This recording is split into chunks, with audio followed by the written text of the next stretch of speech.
જય માતાજી મિત્રો, હું છું આપનો જિગ્નેશ વારસ।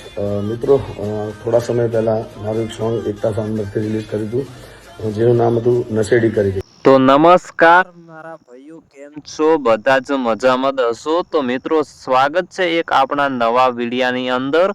તો મિત્રો, તમે આપણી યુટ્યુબ ચેનલની અંદર નવા આવ્યા હોય તો મિત્રો પહેલા જ આપણી યુટ્યુબ ચેનલને કરી નાખો ફટાફટ સબસ્ક્રાઇબ, કારણ કે મિત્રો આપણી યુટ્યુબ ચેનલની અંદર મળશે નવા અને અનોખા વિડીયા। તો ફટાફટ ચેનલને કરી નાખો સબસ્ક્રાઇબ।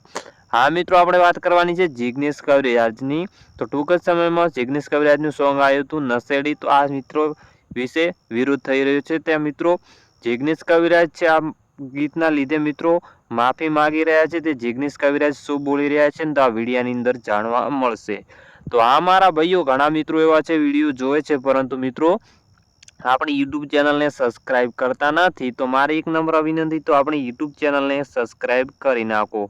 તો આ મિત્રો જિગ્નેશ કવિરાજના કોણ કોણ ફેન છે ને તો વિડીયાની અંદર એક કોમેન્ટ કરી નાખજો ને આ મિત્રો વિડીયો સારો લાગ્યો ને તો વિડીયાને એક લાઈક પણ કરી નાખજો। તો પહેલા તમે જિગ્નેશ કવિરાજ શું બોલી રહ્યા છે ને તો તમે પહેલા વિડીયો જોઈ લો, પછી મિત્રો થોડી આગળ ચર્ચા કરીશું। જય માતાજી મિત્રો, હું છું આપનો જિગ્નેશ વારસ। મિત્રો, થોડા સમય પહેલા મારું એક સોંગ એકતા સાઉન્ડથી રિલીઝ કર્યું હતું, જેનું નામ હતું નશેડી કરી ગઈ। આનું શૂટિંગ માઉન્ટ આબુમાં કરેલું હતું, આબુમાં। તો એમાંથી ઘણા લોકોને મન દુઃખ લાગ્યું છે કે ભાઈ આ તીર્થધામ છે। તો જેને મન દુઃખ લાગ્યું એમની માફી ચાહું છું અને ફરીવાર આવી ભૂલ થાય। જય માતાજી।